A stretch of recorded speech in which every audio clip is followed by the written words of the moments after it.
Telangana rising global summit 2025కు ప్రభుత్వం భారీ ఏర్పాట్లు చేస్తోంది. ఈ నేపథ్యంలో ఇంటిగ్రేటెడ్ కమాండ్ కంట్రోల్ సెంటర్లో సమీక్ష సమావేశం నిర్వహించారు. ఈ సమ్మిట్కు మంత్రులు శ్రీధర్ బాబు, పొన్నం ప్రభాకర్, సీఎం సలహాదారు వేం నరేందర్ రెడ్డి ఉన్నతాధికారులు హాజరయ్యారు. తెలంగాణ రైజింగ్ గ్లోబల్ సమ్మిట్ 2025 ఏర్పాట్లు, ఇతర అంశాలపై చర్చించారు. సమ్మిట్ ప్రారంభోత్సవానికి ప్రధానమంత్రి మోడీతో పాటు వివిధ శాఖలకు చెందిన కేంద్ర మంత్రులను, దేశ విదేశాలకు చెందిన వ్యాపారవేత్తలు, ప్రముఖులను ఆహ్వానించనున్నట్లు సమాచారం. ఈ సమ్మిట్లో పెట్టుబడులకు సంబంధించిన ఒప్పందాలు కుదుర్చుకునే విషయంలో ప్రణాళిక ప్రకారం ముందుకు వెళ్లాలని సీఎం రేవంత్ రెడ్డి సూచించారు. ఇప్పటికే 2600 మందికి గ్లోబల్ సమ్మిట్ ఆహ్వానాన్ని అందించామని సీఎంకి అధికారులు తెలిపారు. ఒక్కో ఈవెంట్కు ఒక్కో సీనియర్ ఐఏఎస్ అధికారిని బాధ్యుడిగా నియమించారు. నెలాఖరులోగా గ్లోబల్ సమ్మిట్కి సంబంధించిన అన్ని డిజైన్లను పూర్తి చేయాలని అధికారులను ఆదేశించారు CM Revanth Reddy.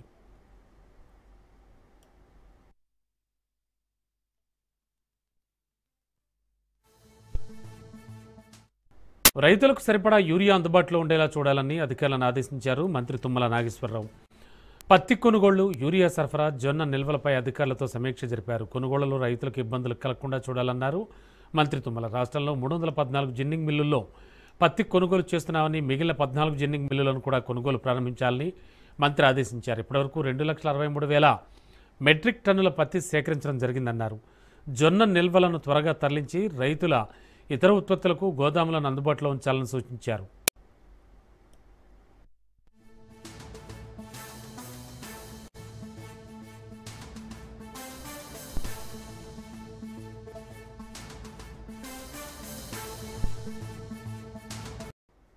Poultry industry వైపు ఉన్న అవకాశాలు యువత వినియోగించుకోవాలన్నారు మంత్రి Ponnam Prabhakar.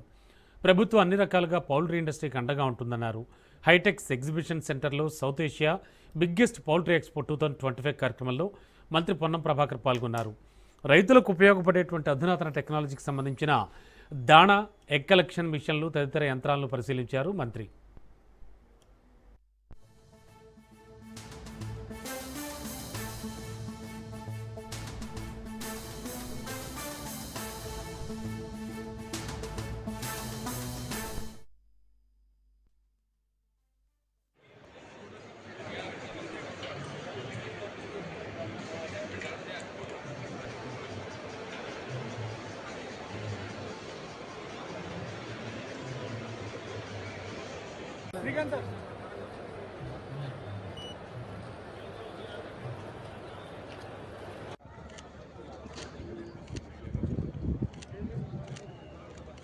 Thank you sir. తెలంగాణలో 3 రోజుల పాటు జరగనున్న సౌత్ ఇండియా, ఆసియా స్థాయిలో జరుగుతున్నటువంటి పౌల్ట్రీ ఎగ్జిబిషన్ పౌల్ట్రీ ఇండస్ట్రీలో ఉన్నటువంటి ఔత్సాహికులకు ఇంకా పాడి పంట అంటే ఇంతకుముందు ఒక నినాదం ఉండే, ఇప్పుడు ఈ యొక్క పౌల్ట్రీ కూడా ఒక అంతర్భాగం వ్యవసాయంలో ఇండస్ట్రీగా మారిపోయింది. సో ఈ పరిస్థితుల్లో యువత ఉద్యోగ అవకాశాలు తక్కువగా ఉన్న ఈ పరిస్థితుల్లో ప్రభుత్వం నుంచి ఉద్యోగ అవకాశం తక్కువ వెలువడే సందర్భంలో ఇటువంటి వృత్తిపరంగా ఇండస్ట్రీని ఏర్పాటు చేసుకొని, ఎందుకంటే పూర్తిగా మెకనైజేషన్ అయిపోయింది, హైలీ క్వాలిఫైడ్ ఎడ్యుకేషన్ చదివిన వాళ్ళు కూడా పెట్టుకునే అవకాశం ఉంది, టెక్నాలజీ ఉంది. కాబట్టి దీన్ని ఈ రిక్వైర్మెంట్ కూడా కన్జంప్షన్ అనేటువంటి దానికి there is no end, even chicken or egg. కాబట్టి ఫ్యూచరిస్టిక్ ఇండస్ట్రీ పౌల్ట్రీ, దానికి industrialist minimum small scale industry కావచ్చు, లేకపోతే ఇంకే దేనికైనా ఇదొక కోళ్ళ ఫారం అనేటువంటి చిన్న నినాదం తీయకుండా ఒక ఇండస్ట్రీగా ఉండేటువంటి సందర్భంలో దీన్ని ప్రభుత్వం పక్షాన కూడా వాటికి అవసరమైన ముడి సరుకులకు మేజ్ కానీ లేదా సోయా కానీ ఇతరత్ర సంబంధించినటువంటి ఫార్మర్స్ కూడా ప్రోత్సహించే ప్రయత్నం చేయడంతో పాటుగా జూబ్లీహిల్స్ ప్రజలందరికీ ధన్యవాదాలు తెలిపారు ఎమ్మెల్యే నవీన్ యాదవ్. తనపై నమ్మకం ఉంచి టికెట్ ఇచ్చిన కాంగ్రెస్ పార్టీకి కృతజ్ఞతలు తెలియజేశారు. జూబ్లీహిల్స్ ప్రజలకు ఇచ్చిన హామీలను ఖచ్చితంగా నెరవేరుస్తానని, జూబ్లీహిల్స్ అభివృద్ధి కోసం పాటు పడతానంటోన్న ఎమ్మెల్యే నవీన్ యాదవ్తో మా ప్రతినిధి Sunil face to face. Jubilee Hills ఉప ఎన్నికల్లో భారీ మెజార్టీతో గెలిపొందినటువంటి నవీన్ యాదవ్ ఈరోజు అసెంబ్లీలో ప్రమాణ స్వీకారం చేశారు. స్పీకర్ గడ్డం ప్రసాద్ నేతృత్వంలో ప్రమాణ స్వీకారం ఎట్లా ఉంది సార్ ప్రమాణ స్వీకారం చేయడం? చాలా హ్యాపీగా ఫీల్ అవుతున్నాను. మా ప్రాంత ప్రజలకి, కాంగ్రెస్ పార్టీ పెద్దలకు ప్రతి ఒక్క కార్యకర్త నుండి ముఖ్యమంత్రి రేవంత్ అన్న వరకు ప్రతి ఒక్కరికి కూడా కాంగ్రెస్ పార్టీని బలపరచడానికి గెలిపించుకోవడానికి నిరంతరం కృషి చేసిన ప్రతి ఒక్కరు కూడా ధన్యవాదాలు తెలియజేస్తూ నాకు ఈ అవకాశం నా మీద ఎంతో నమ్మకంతో నాకు ఈ అవకాశం కల్పించారు పెద్దలు. తప్పకుండా వారి నమ్మకాన్ని నిలబెట్టుకునే విధంగా పనిచేస్తాను. ఈరోజు నేను చేసినటువంటి ప్రమాణం ప్రజలు ఇచ్చిన తీర్పుకి ప్రమాణము, ప్రజలు పెట్టుకున్నటువంటి నమ్మకానికి ఒక ప్రమాణం అని తెలియజేస్తూ వారి నమ్మకాన్ని నిలబెట్టుకునే విధంగా పనిచేస్తాను. అన్ని హామీలు నెరవేరుస్తారు. ఇది చూస్తున్నాం. ప్రస్తుతం జూబ్లీహిల్స్ ప్రజలందరికీ ఎంతో కృతజ్ఞతలు తెలుపుతున్నారు. తనపై నమ్మకం ఉంచి సీట్ ఇచ్చినటువంటి అధిష్టానానికి కాంగ్రెస్ పెద్దలకు అటు నవీన్ యాదవ్ జూబ్లీహిల్స్లో గెలిచినటువంటి నవీన్ యాదవ్ కృతజ్ఞతలు తెలుపుతున్నటువంటి పరిస్థితి కనబడుతుంది. కొద్దిసేపమే అసెంబ్లీ స్పీకర్ చేతుల మీదుగా ప్రమాణ స్వీకారం చేశారు. ఏదైతే తను ప్రమాణం చేశారో ఆ ప్రమాణం చేసినటువంటి కార్యక్రమాలన్నీ కూడా ఖచ్చితంగా నెరవేరుస్తానంటూ కూడా నవీన్ యాదవ్ చెప్తున్న పరిస్థితి. 20 మున్సిపాలిటీలు 7 కార్పొరేషన్లు జీహెచ్ఎంసీలో విలీన ప్రక్రియ సరైంది కాదంటున్నారు కుత్బుల్లాపూర్ ఎమ్మెల్యే వివేకానంద్ గౌడ్. మంత్రివర్గం తీసుకున్న నిర్ణయం సరైంది కాదని, పూర్తిగా అర్ధరహితం అన్నారు. ప్రజల వద్దకే పాలన ఉండాలి కానీ ప్రజలే పాలన వద్దకు రాకూడదన్నారు ఎమ్మెల్యే వివేకానంద్ గౌడ్. దీనిపై ప్రజాభిప్రాయ సేకరణ చేసి అఖిలపక్ష నిర్ణయాలు తీసుకోవాలంటున్న ఎమ్మెల్యే వివేకానంద గౌడ్తో మా ప్రతినిధి సైదులు ఫేస్ టు ఫేస్. 20 మున్సిపాలిటీలు 7 కార్పొరేషన్లు మొత్తం 27ని జీహెచ్ఎంసీలో విలీనం చేసేందుకు మంత్రివర్గం కీలక నిర్ణయం తీసుకుంది. అసలు ఈ నిర్ణయం తీసుకోవడం పట్ల ఏ విధంగా ఉండబోతుంది, అసలు పాలనా పరంగా కానీ ఇంకేమైనా ప్రజలకు ఇబ్బందులు కానీ. సో మనతో మాట్లాడేందుకు బీఆర్ఎస్ ఈప్ కుత్బుల్లాపూర్ ఎమ్మెల్యే వివేకానంద గౌడ్ గారు ఉన్నారు. మాట్లాడదాం. సార్, నిన్న తీసుకున్నటువంటి మంత్రివర్గ నిర్ణయం ముఖ్యంగా ఎలా చూడొచ్చు? అంటే ఒకవైపు పాలనా సౌలభ్యం కోసమే మేము ఈ నిర్ణయం తీసుకున్నామని చెప్పేసి కూడా శ్రీధర్బాబు గారు అంటున్నారు. అంటే మనకు జనరల్గా అధికార వికేంద్రీకరణ జరిగిన సమయంలో అది కేంద్రీకృతం జరుగుతూ ఉంది. అంటే డీసెంట్రలైజ్ చేయాల్సినటువంటి సమయంలో సెంట్రలైజ్ చేసి ఎట్లా హౌ ఈజ్ ఇట్ పాసిబుల్? పరిపాలన చక్కగా అందించాలంటే మనకి డిసెంట్రలైజ్ అయిన తర్వాత మున్సిపాలిటీలు కార్పొరేషన్లు ఉంటే చేస్తుంది. కానీ వీటన్ని యూనిఫై చేసి నేను ఒకటే కార్పొరేషన్ కింద తీసుకొస్తాను, దీన్ని 3 భాగాలు చేస్తాను, 4 భాగాలు చేస్తాను, కుదరదు కదా, ఇది ఫెయిల్ అవుతుంది. కాబట్టి మేము గతంలో మా అనుభవం రీత్యా మేము కుత్బుల్లాపూర్ గతంలో గ్రామ పంచాయతీగా మున్సిపాలిటీగా తర్వాత కార్పొరేషన్లో అయినటువంటి పరిణామాలు చూసాం మేము. ఇంకా కూడా మాకు సమయం ఉంది. ఈ 27 మున్సిపాలిటీలో చాలా సరే 1-2 ఉంటే కలిపితే ఒక అర్థం ఉంది తప్ప ఒకేసారి రింగ్ రోడ్ లోపల ఉన్నటువంటి అన్ని మున్సిపాలిటీలను కలుపుతా అనేది మాత్రం పూర్తిగా అది అంటే అర్ధరహితం. ఇది there is no point in unifying all those municipalities into one corporation which doesn't yields any results. అంటే మనకి ఎలాంటి ఫలితం 27 మున్సిపాలిటీలని జీహెచ్ఎంసీలో విలీనం చేసే ప్రతిపాదన ఎప్పటి నుంచో ఉంది. ప్రజాప్రభుత్వం కాబట్టి మేము ఈ నిర్ణయం తీసుకున్నామని చెప్పేసి కూడా మంత్రులు చెప్తున్నారు. సో మరోవైపు ఏమో అఖిలపక్షం ఏర్పాటు చేయాలి, అక్కడ అసలు ప్రజాప్రాయ సేకరణ చేయాలని మీరు అంటున్నారు. సో ఎటువంటి సేకరణ లేకుండా విలీన ప్రక్రియ చేసేందుకు ముందుకు వస్తుంది ప్రభుత్వం, ఇబ్బందులు ఇలా ఈ విధంగా తలెత్తే అవకాశం ఉందని అంటున్నారు. సో ఎటువంటి మరి ఒకవేళ మీరు ఎటువంటి కార్యాచరణ సిద్ధం చేస్తారు? కేవలం పైరవీకారులకి బడా వ్యాపారులకి లాభం చేసే విధంగా ప్రయత్నం జరుగుతుంది. ప్రజలకు బాగోగులు కాదు కదా. ఈ విషయాన్ని ప్రజలకు తెలియజేస్తాం, ఖచ్చితంగా ప్రజలను చైతన్యపరుస్తాం, ప్రజలను మేము సమాయత్తం చేస్తాం, ప్రజల్లో ఖచ్చితంగా ప్రజాపోరాటం చేస్తాం. అవసరం ఉంటే న్యాయస్థానంలో కూడా ప్రజలకు ఒక ఇంట్రెస్ట్ బట్టి న్యాయస్థానంలో కూడా మేము అప్రోచ్ అవుతాం. ఇట్లా వీలైతే పబ్లిక్ ఇంట్రెస్ట్లో నిర్ణయం తీసుకున్నప్పుడు వీ వెల్కమ్ ఇట్. బట్ ఇది ప్రజల యొక్క అభిప్రాయం వ్యతిరేకంగా తీసుకునే నిర్ణయంగా స్పష్టంగా కనపడతా ఉంది. కాబట్టి ఇంత పెద్ద నిర్ణయం తీసుకునేటప్పుడు అట్లీస్ట్ అసెంబ్లీలో మేము అడిగినాం, వీ హ్యాస్ట్ ఆన్ రికార్డ్ అడిగితే ఇలాంటి ఆలోచన ఏం లేదు ఇప్పుడు అని చెప్పేసి అన్నారు. సరే, ఇప్పుడు ఆలోచన వచ్చింది నీకు, నువ్వు సమావేశం ఏర్పాటు చేయి, మా అభిప్రాయం తీసుకో. మేము ఎమ్మెల్యేలు ఉన్నాం, మేము ఎంపీలు ఉన్నాం, అక్కడ మా ప్రజాప్రతినిధులు అందరం ఉన్నాం కదా, మాకు అభిప్రాయం తీసుకో నువ్వు. బీసీలకు సంబంధించి 42% రిజర్వేషన్ ఇస్తామని ఆనాడు ఎన్నికల సమయంలో హామీ ఇచ్చింది. కులగణన చేశారు, దాదాపుగా 160 కోట్లకు పైగానే ఖర్చు చేశారు. తీరా చూస్తే ఇవాళ బీసీలకు 17% రిజర్వేషన్ ఏదో చేస్తామంటున్నారు. ఒకవైపు రాహుల్ గాంధీ కూడా తెలంగాణనే ఆదర్శం అని చెప్పేసి కూడా అన్ని రాష్ట్రాల తిరుగుతూ కూడా ప్రచారం చేశారు. ఎలా చూస్తారు సార్? ఇవాళ నోటిఫికేషన్ కూడా విడుదలైంది, స్థానిక సంస్థల ఎన్నికల నోటిఫికేషన్ విడుదలైంది, ఏం చెప్తారు బీసీలకు? ముందు నుంచి కూడా వీళ్ళు అధికారంలోకి వచ్చిందే అబద్ధాల పునాదులపైన ప్రభుత్వం ఏర్పాటు చేసుకున్నారు. 6 గ్యారెంటీలు, 420 ప్రామిసెస్, 6 గ్యారెంటీలు, 420 హామీలు ఒక్కటనే నెరవేర్చిండ్రా? అన్ని అబద్ధాలే. అన్ని అబద్ధాల పునాదుల మీద ఏర్పాటు చేసే ప్రభుత్వం. వీళ్ళు ఇక్కడనే తెలంగాణలోని పబ్లిక్ని ప్రజలని మోసం చేసింది కాక దేశవ్యాప్తంగా మోసం చేసే ప్రయత్నం చేస్తూ ఉన్నారు. కాబట్టి ఈరోజు బలహీన వర్గాల వాళ్ళు, బడుగు బలహీన వర్గాల వాళ్ళు అందరూ కూడా గమనిస్తూ ఉన్నారు వారి యొక్క చర్య, వారి యొక్క మాట తీరు కూడా. కాబట్టి ప్రజలని మోసం చేసి ఎక్కువ రోజులు చేయలేము. కాబట్టి వాస్తవాన్ని గ్రహించి తప్పు ఒప్పుకోవాలి, ముక్కుకు నేల రాసుకోవాలి. రేవంత్ రెడ్డి గారు తప్పును ఒప్పుకొని మేము చేద్దాం అంటే వారు చేసే ఉద్దేశం లేదు వారికి. కేవలం వాళ్ళ అధికార దాహంతో అధికారం ఏ రకంగా రావాలని, ఏదో దారిలో దొడ్డిదారులు రావాలని చెప్పి ఉన్న హామీలను ఇచ్చారు, అమలు కాని హామీలు కూడా ఇచ్చారు వాళ్ళు. కాబట్టి ప్రజలు సరే కొన్ని నమ్మినారు, ఇప్పుడు వాస్తవం గ్రహిస్తూ ఉన్నారు, బాధపడుతూ ఉన్నారు. కాబట్టి తప్పకుండా భవిష్యత్తులో వాళ్ళకి ప్రజాకోర్టులో శిక్ష తప్పదు.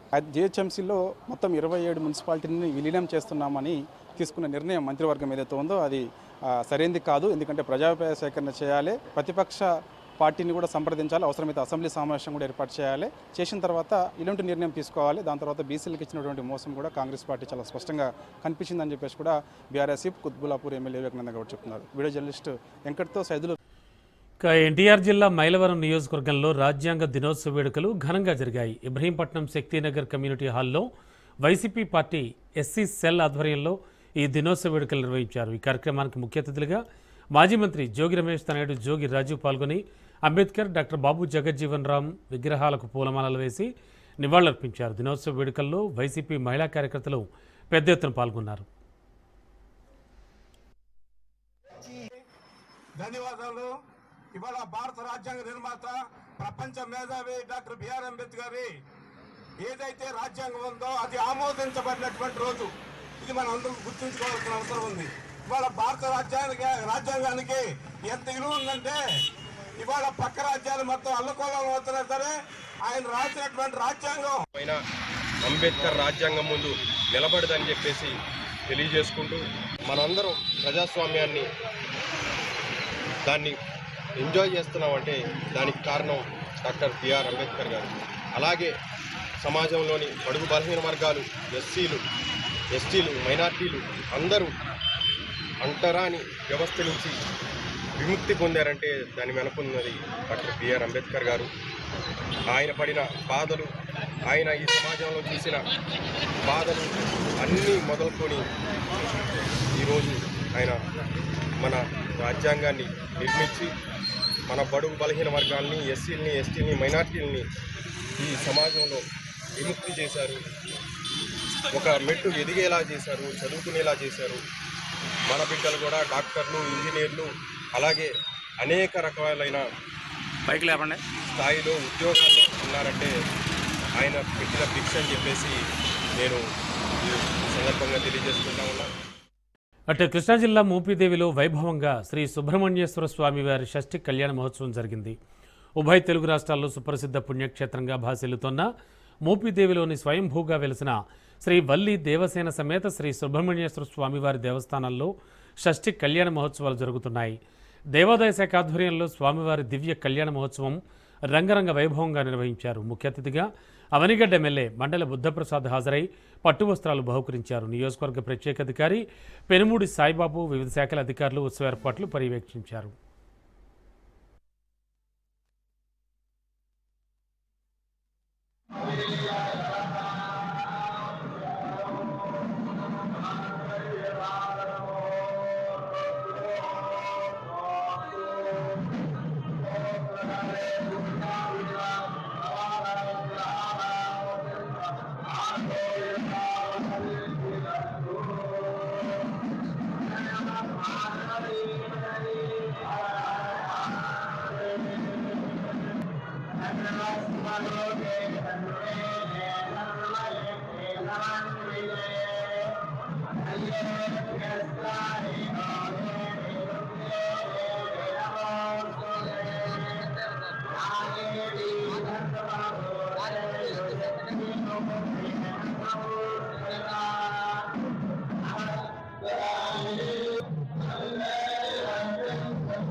గ్రామ పంచాయతీ ఎన్నికల షెడ్యూల్ విడుదలతో తెలంగాణలో పల్లెపూరు మొదలైంది. ఉమ్మడి ఆదిలాబాద్ జిల్లాలోని గ్రామాల్లో సందడి నెలకొంది. జిల్లాలో మొత్తం 1514 గ్రామ పంచాయతీలకు ఎన్నికలు జరుగుతాయి. ఆదిలాబాద్లో 473, కొమరంభీం జిల్లాలో 335, నిర్మల్ జిల్లాలో 400, మంచిర్యాల జిల్లాలో 306 గ్రామ పంచాయతీలకు ఈ ఎన్నికలు జరుగుతాయి. డిసెంబర్ 11, 14, 17 రోజుల్లో 3 విడతలుగా ఎన్నికలు నిర్వహించనున్నారు అధికారులు. పోలింగ్ కౌంటింగ్ ఒకే రోజు జరుగుతుంది. మొదటి విడత ఎన్నికల నామినేషన్స్ రేపటి నుంచే స్వీకరిస్తారు.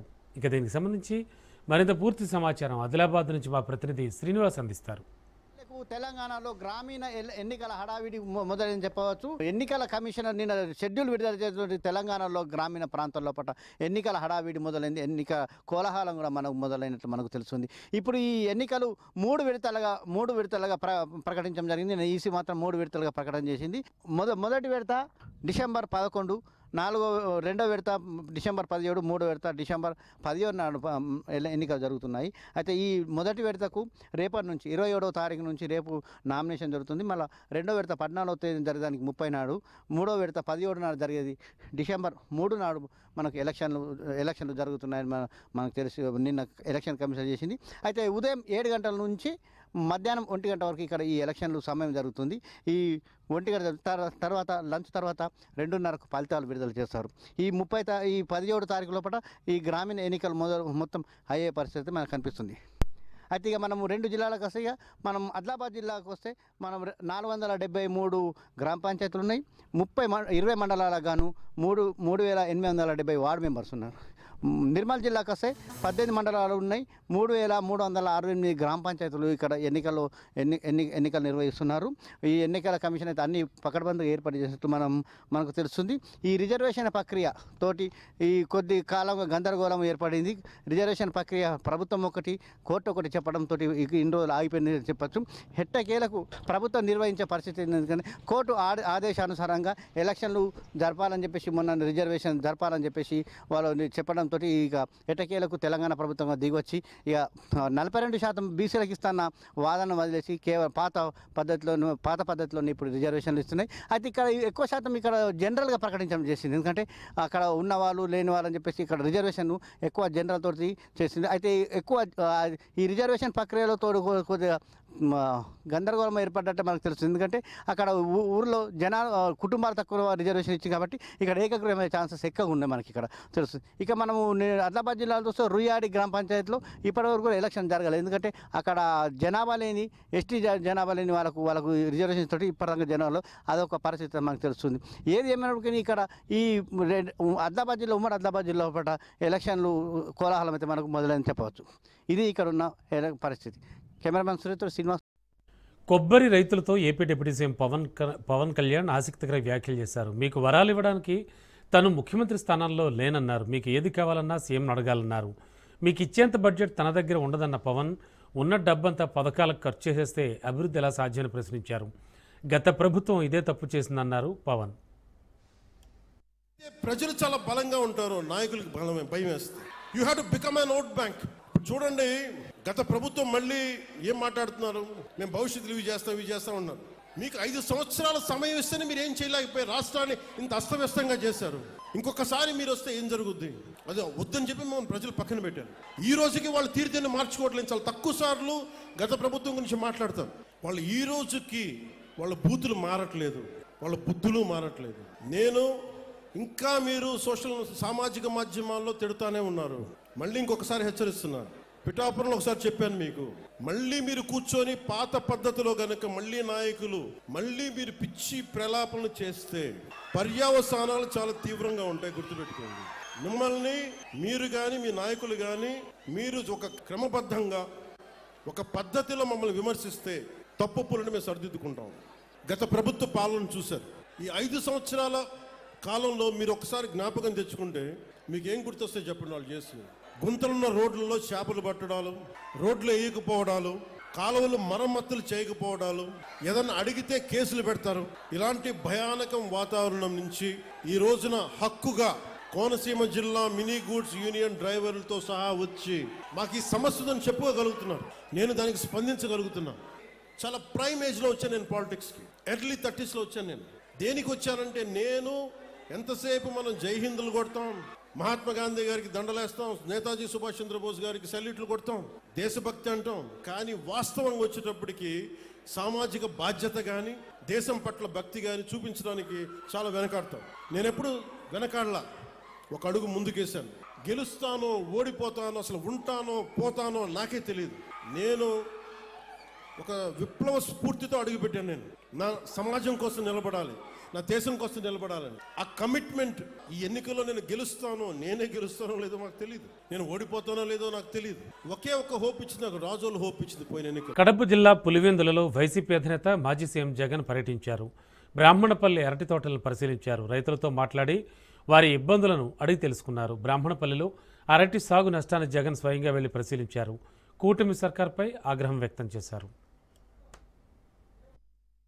దాదాపుగా చంద్రబాబు నాయుడు గారి ప్రభుత్వం మొత్తం చూస్తే ఈ 18 నెలలలో 16 సార్లు అటువంటి పరిస్థితులు ఉత్పన్నమైతే, ఇన్పుట్ సబ్సిడీ చంద్రబాబు నాయుడు గారు ఇవ్వాల్సిన అవసరం ఉన్న పరిస్థితులు ఉత్పన్నమైతే, చంద్రబాబు నాయుడు గారి 18 నెలల్లో రైతులకు చేసింది ఏమిటి అంటే బోర్డు సున్నా. నిన్న జరిగిన తుఫాను కూడా లెక్కేసుకుంటే ఇన్పుట్ సబ్సిడీనే దాదాపుగా 1100 కోట్ల పై చిలుకు రైతులకు ఇవ్వాల్సిన input subsidy first of all లెక్కలు తగ్గించి చూపిస్తా ఉన్నారు.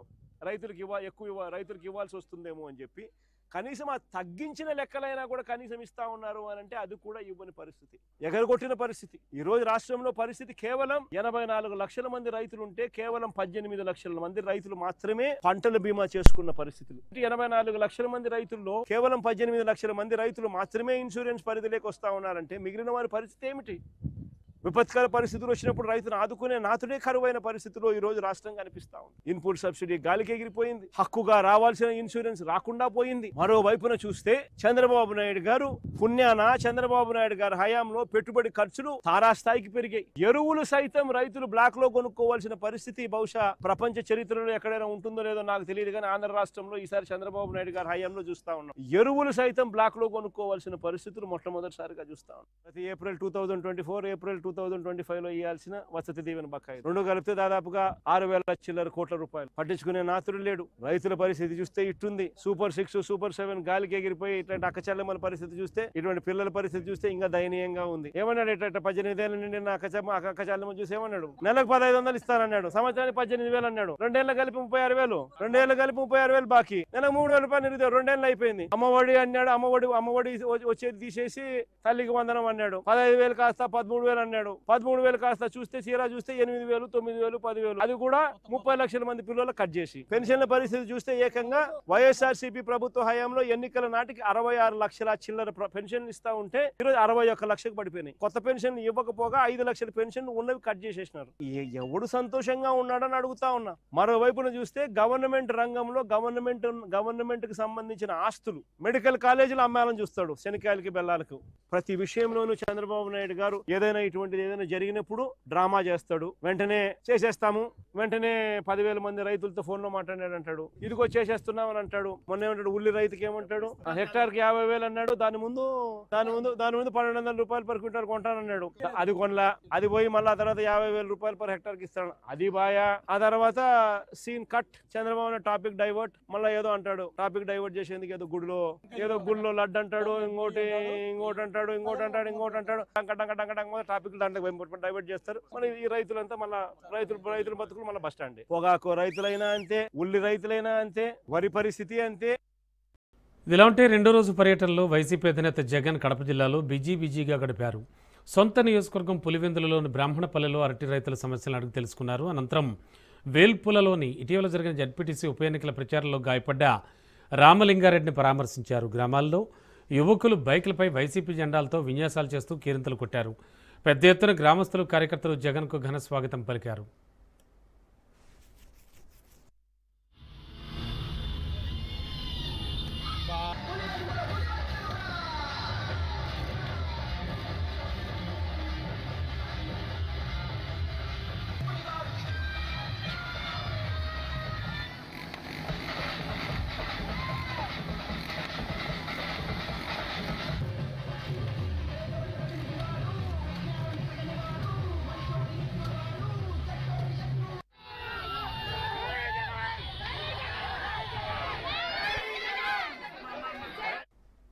తిరుమల పరకామణి చోరీ కేసులో సిఐడి విచారణకు టీటీడీ మాజీ ఓ ధర్మారెడ్డి హాజరయ్యారు. ఈ కేసులో విచారణకు రావాల్సిందిగా సిఐడి పిలుపు మేరకు ఈరోజు విజయవాడ తులసీనగర్లోని సిఐడి కార్యాలయంలో Dharma Reddy CID DG Ravishankar INR విచారించారు. పరకామణి కేసులో ఇప్పటికే 2 సార్లు ధర్మారెడ్డిని సిఐడి విచారించింది. ఇదే కేసులో టీటీడీ మాజీ చైర్మన్ భూమన కరుణాకర్ రెడ్డిని సిఐడి ప్రశ్నించింది. కేసుకు సంబంధించి పలువురు అధికారులను విచారించిన అనంతరం ధర్మారెడ్డిని మరోసారి సిఐడి విచారణకు పిలిచింది.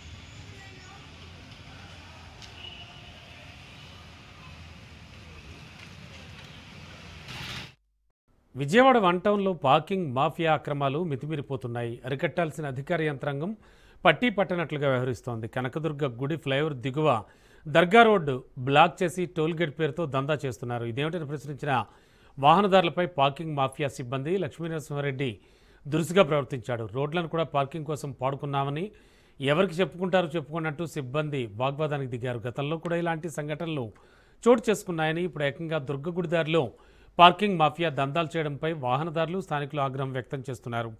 దుర్గగుడి అధికారులు పోలీసులు పార్కింగ్ మాఫియాపై చర్యలు తీసుకోవాలని డిమాండ్ చేస్తున్నారు.